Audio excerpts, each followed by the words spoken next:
Hi guys, it's Debbie. Welcome back to my YouTube channel where we speak live, speak what you seek until you see what you said. Today's video we're going to be doing a IPAP, which is found within the Army versus civilian PA. I'm Specialist Albanez in 116 Infantry. I'm a 68 Whiskey, a combat medic, and this is the provider here for 116 Infantry and then 18 Infantry. I'm Lieutenant Russ. Like Specialist Albanez said, I'm the Battalion Physician Assistant for 116 Infantry, part of 1st Brigade, 1st ID out of Fort Riley. I've been in the Army for about 10 years now. I've spent the first 9 of it enlisted, where I worked in military intelligence at Ranger Regiment, and then I commissioned and became a PA about a year ago now. My name is Mitch. I'm the 18th Infantry Regiment PA out of 4th ID at Fort Carson, Colorado. I have been in the military for approximately 9 years now. I'm from Wyoming. I was in the Wyoming National Guard, enlisted as an 88 Mike my first 6 years. Took a break in service, finished my undergrad, went to Idaho State University PA School. I was out of Boise, Idaho. Graduated in 2018 and then worked as a civilian PA for about a little less than a year in orthopedics in Montana. And then came back into the Army through the direct commission route, some student loan repayment, to be a PA in the Army.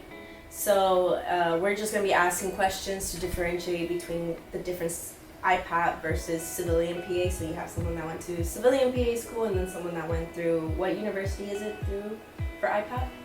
So the program is called IPAP, but the degree is actually conferred through the University of Nebraska Medical Center. What's IPAP? What does it offer? What is its benefits? And what you think the difference between civilian and that?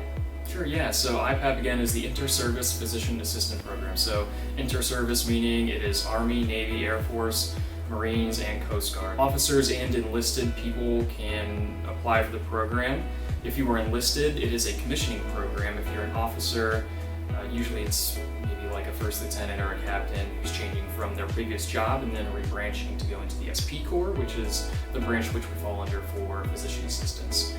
It's a 2.5-year long school. The first 16 months, I believe 16 to 18 months, is the didactic portion, which is a lot of PowerPoints and lectures.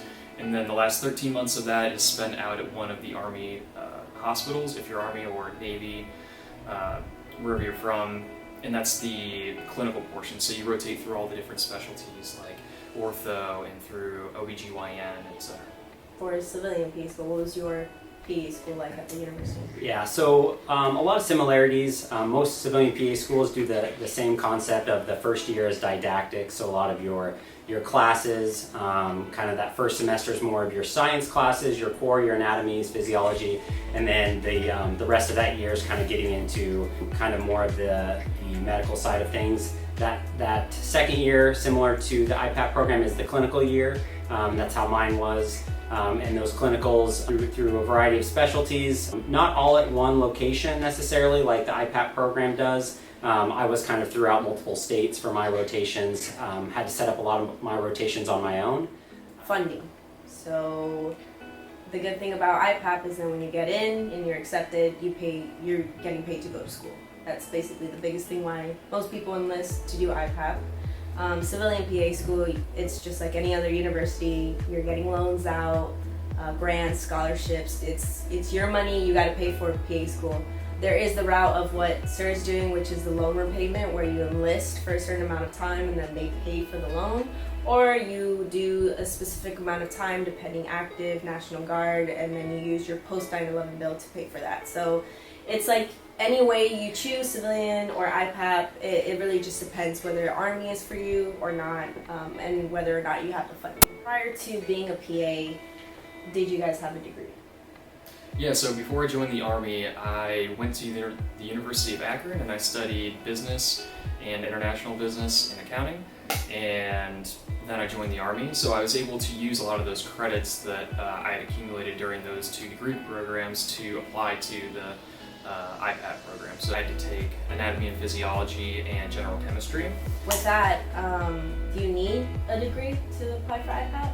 You do not need a degree to apply to IPAP. I think most of the people, maybe about 50% of the people in the program didn't have one. So as long as you have those 60 credits as outlined in the latest MILPER, you can apply to the program. Which the latest MILPER, you guys can check it out. It will be a link on the bottom of the description if you have more questions. It's also the main page for the IPAP recruiting. If you're interested, it shows you SAT, PICAT, also course requirements that you need. It has it all in that front page, so you can check it out. For you, how did you do that, your degree? Yeah, so while I was in the Wyoming National Guard, I was going to college full time. I got my undergrad degree from the University of Wyoming in molecular biology.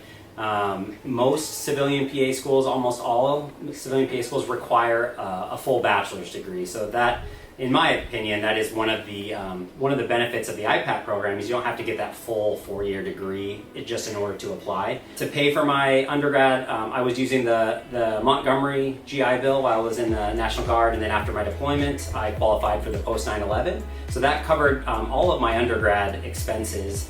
And I had some post 9/11 GI Bill left over when I got accepted into the PA school. I used that for almost the first year. It didn't cover all my expenses because civilian PA school is very expensive, which is why I decided to direct commission back into the Army for their student loan repayment. Biggest question that most people would want to know is why did you choose PA? So I was an 88 Mike, actually. I was a truck driver. I knew I wanted to go into some sort of medicine. I didn't really know specifically what I wanted to do yet until after I finished my degree, and I actually met an Army PA on my deployment that was just a really awesome person in general, and kind of got me turned on to the profession, and it fit perfectly into what I wanted for my life and what I wanted to do. So my enlisted years, I was in military intelligence where I worked for, again, about 9 years. As you become more of an NCO, or once you promote to that rank, you spend a lot of time managing, which is great. But I just wanted a job where I could maintain a specific skill. And I also wanted a flexibility position where I could work anywhere I wanted to, because in military intelligence, you're limited in location to where you can live as far as big city areas or maybe areas where there's military bases, but I wanted to be able to live and work wherever I wanted. And I saw being a physician assistant, especially in the Army, as a way to get that skill and remain in the Army, and also have something that's very transferable. So, lifestyle, manageable, not manageable, what did you think?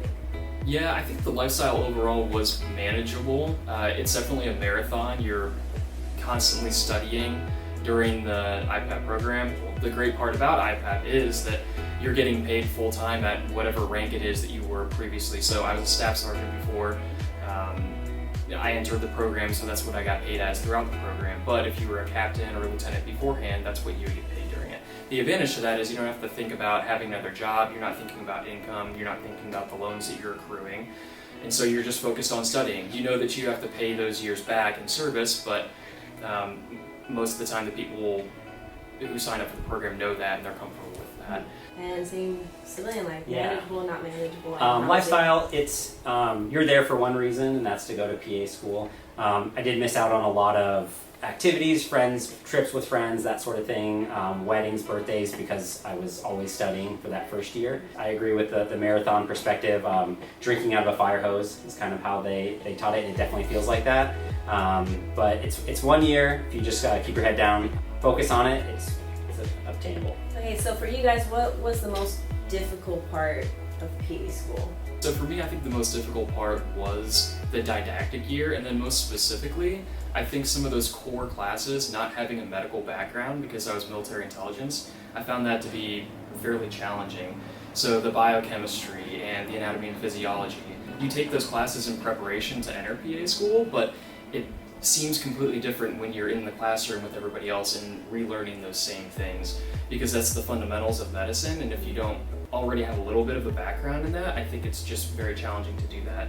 On top of that, I think that in those first semesters, you're still figuring out how you're studying. Are you going to use flashcards? Are you just going to go through PowerPoints multiple times? You're figuring out how you learn. And so those first maybe 2 semesters were the most challenging for me. Okay, and you had a medical background. You did molecular biology for your bachelor's. Did that help during PA school? I would say that my kind of science-heavy undergrad degree did help me in some of those core classes. I actually didn't think the core science classes were the most challenging to me. I think the hardest part for me was I saw a lot of my friends from undergrad, their lives were still going on, and my life almost was put on pause. My first semester of PA school, I had 32 credits, so the most I took in undergrad was 18, and I remember that being kind of challenging. So 32 credits where my life was just studying. I felt like it was kind of like a never-ending marathon. I guess this is for you, because you would know these questions better. Civilian PA versus Army PA. What's the difference? What did you like? Yeah, so my 6 to 7 months as a civilian PA, I was working in orthopedics in Montana. I worked for a surgeon. We did hip and knee replacements. So 2 days in the OR, 2 days in the clinic.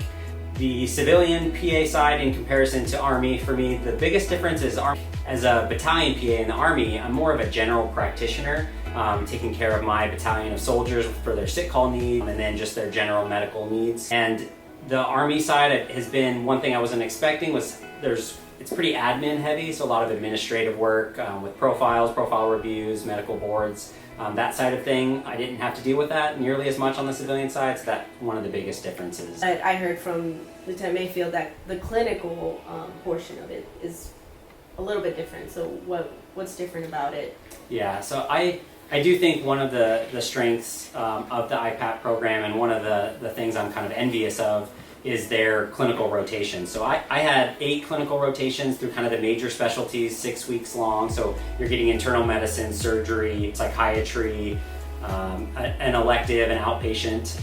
And I didn't get a lot of those kind of specialty like ophthalmology, dermatology, and the PA IPAP program through the Army has those like a 1 week in ophthalmology. And I've noticed in my clinical time, the IPAP graduates that I've worked with, they kind of are a little bit ahead of me when it comes to kind of more of those specialized things as far as when to refer, what services those specialists offer.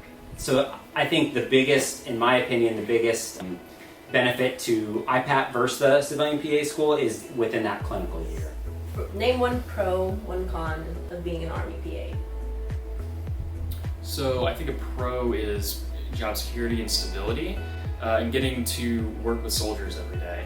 I like working with the medics. I like being able to help soldiers and guide them through their treatment plans. One of the most rewarding things is when I'll see a patient in the clinic, and then a few days later I'll see him along the DFAC or somewhere else, and they'll say like, "Hey doc, I'm feeling way better." I'm like, "Oh yeah, that's nice." Yeah, I heard. A con is the opposite of that. When someone comes up to me a few weeks later and they're like, my knee's still hurting, it's not improving, and that can be frustrating at times. Being pro and con of actually being both civilian and Army. Yeah, I think one big pro, aside from IPAP and getting your school paid for, is that there's a lot of opportunities for further education as a PA in the Army that are readily available to you, like the fellowship programs in ortho, general surgery, or emergency medicine, for example, and a lot of ways to kind of diversify yourself if you want to get into more of the admin side or the policy making side of things. In the Army side, you have more of an opportunity to do that versus the civilian side, in my opinion. And then I would say the pro for the civilian PA is more flexibility in your life, being able to go where you want to go, do what you want to do. As an Army PA, I've had to kind of rearrange and cancel vacations for deployments, NTC rotations, training calendar events that come up last minute. So I would say the flexibility on the civilian side is definitely a pro. What's the difference between a field environment, working in a field environment versus clinical? I haven't worked in an actual Army clinic yet because I was getting my credentialing done, so I didn't work in the clinic back at Fort Riley. So I came right onto deployment here. And that would technically qualify as field medicine a little bit.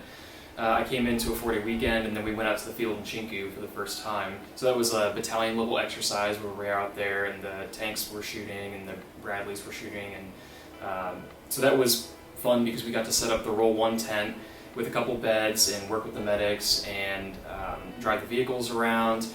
And then the clinical environment here, once we got back to the clinical environment, like at this clinic here, we had a lot more resources as far as medications, studies that we could do, x-rays, and use the local economy for doing different studies. Whereas in the field, you're limited to the things that you have that are contained within those MES chests that we saw, and the things that you brought with you? I would say actually the clinic side in Garrison and as an Army PA is very similar to civilian side. Like we run our sick call in the morning, you have routine appointments throughout the day, some admin work, notes at the end of the day, and that's pretty much your day. Other than wearing the uniform, it's pretty similar to my experience as a civilian PA. The field, on the other hand, is definitely unique to the Army PA. A lot of the stuff, the interventions you're doing, are kind of making do with what you have, what your resources are, and a lot of kind of the emergencies can be a little bit more intense if you're in a field environment, for example, like a heat casualty, or if you have an urgent medevac you need to get out, it can be a lot more intense. And then I agree that the time with the medics in the field, you get great training opportunities with your medics. It's spending that time out there with them in the field is pretty unique and special to an Army PA. Would you want to experience civilian after the Army? Is that something you would want to do, or would you stay in? Yeah, so part of the reason why I went to IPAP and became a PA is so that I would have a skill set that would transfer immediately over to civilian. As far as my career goes, like I said earlier, I've been in for about 10 years, and my ADSA, or additional duty service obligation, is 4.5 years for IPAP, and so that brings me to about 15-ish or 16-ish years. And so I'll probably stay in for the rest of my Army career, which is 20 years, and then practice on the outside when I get done. Okay. And then for you, experiencing both? After I finish my obligation for my student loan repayment, my 3 years, I plan on going back to the civilian side. As a civilian PA, I was working a little bit in the OR, I was working a little bit in the clinic, I had lots of freedoms. My schedule was my own, not nearly as admin heavy. So there'll be parts of the Army PA that I'll miss, but overall I think I enjoyed being a civilian PA a little bit more. So those are basically the most important questions that most people, at least me, because as you guys know, I am interested in also becoming a PA. I came into the Army wanting to do IPAP, but then I have the opportunity as a medic to work with individuals that have gone to civilian PA school and then the IPAP, and you get the best of both worlds. So I'm still trying to decide, but this is why I'm doing this video, so that if you guys are in the same boat I am, this will help you guys try to figure it out. I know there's a bunch more questions that you guys would want to ask that could be done in another video, but we are only here with Lieutenant Mayfield because he is stationed at Colorado, Fort Carson. So we're only here, actually we leave back to the US on Sunday, which is in 2 days, very exciting. But it was a privilege meeting, Lieutenant Mayfield in my behalf, because I haven't met someone that went through civilian PA school. Every PA school I've met thus far in the Army has gone through IPAP. So my question to you is why didn't you do IPAP? Yeah, that's a great question. In all honesty, if I would have known more about IPAP when I was enlisted, I probably would have attempted or applied to IPAP and tried to go through IPAP. My biggest concern at that time was, do I re-enlist in the National Guard to this commitment of time to not guarantee that I get into IPAP? That's the main thing, that you have to be in the service, whether it's National Guard, active duty, reserve, you get a shot, but it's never guaranteed. IPAP is a very competitive program, just like any other PA school, but you are competing amongst other individuals who have degrees, don't have degrees, have the prerequisites, and depending on GPAs, SATs, they really look at everything when it comes to IPAP. For PA school, you're looking at individuals that have either similar degrees as you do, but I think where you stand out the most is your experience. So for me, even if I wanted to do civilian PA school, my experience would be shadowing an Army PA as well as the civilian PA, being a medic in the Army. That kind of will benefit. But also what would benefit me here is working alongside with an Army physician who did IPAP, multiple Army physician assistants who did IPAP. That could also help me for the IPAP program itself. So I guess it's just differentiating. This is why we make these videos, so that's informative for you guys. You guys know exactly what you're going into. You have a perspective of a former civilian PA, then you have perspective of a IPAP student. So ending the video, I guess one biggest advice you would give to former PA schools, whether it's in IPAP or whether it's civilian. My biggest one would be still to do your research amongst this video that you're watching. Still do your research between the two. What would you guys say for PA former PA students that want to, or future PA students that want to go into that route? Yeah, so I think my biggest piece of advice would be to make sure that you are shadowing someone for the job that you're going to fill. When I applied to the physician assistant program, I ended up doing my shadowing with a DoD civilian in the emergency medicine or the emergency department at Fort Benning. And while that was a wonderful experience and it really sold me on being a PA, I think it would have been beneficial to shadow an actual battalion physician assistant, seeing all the things that they do and how they spend their time both in the clinic and possibly in the field. That can probably be very challenging to do, especially if you're coming from a non-medical MOS, because those opportunities might be difficult to find. But I think it's important because that's the job that you will have when you get out of IPAP. You're going to be a battalion physician assistant, and just make sure that that's something that you enjoy, because that's going to be your job for about the first 3 years before you can start expanding or moving on or going back to school. My biggest piece of advice for applicants, if you decide to go kind of more the civilian side, number one is don't sell yourself short. As far as GPA, GRE score, clinical hours, I had a relatively low GPA compared to my fellow classmates. I got in on my first round of applications. The second, and I think most important thing, is play to your strengths during your application process. Since I wasn't able to apply to IPAP, I was applying to a civilian PA school, and much like Specialist Albanez, I played my military experience.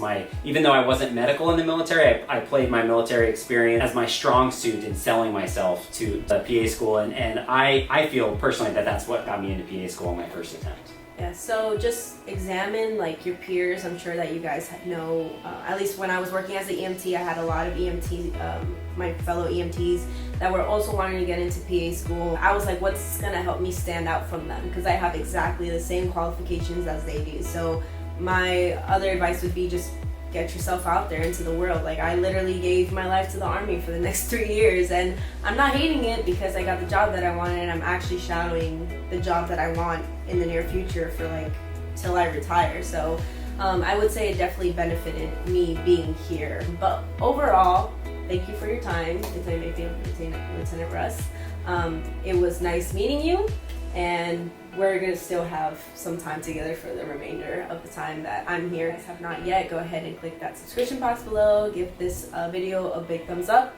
And this will not be the last Q&A that I will do for civilian or PA IPAP. It was very fortunate that we had him. He came, what was it, 2-3 weeks ago? About 2 weeks ago. Yeah, and then I was like, hey, if you're down, like, let's do this video so that people can understand the difference between the two, because as you guys know, I'm surrounded by Army now. That's my YouTube topic as of right now, but overall I hope you guys found this video very helpful. But I will see you guys next time, and God bless.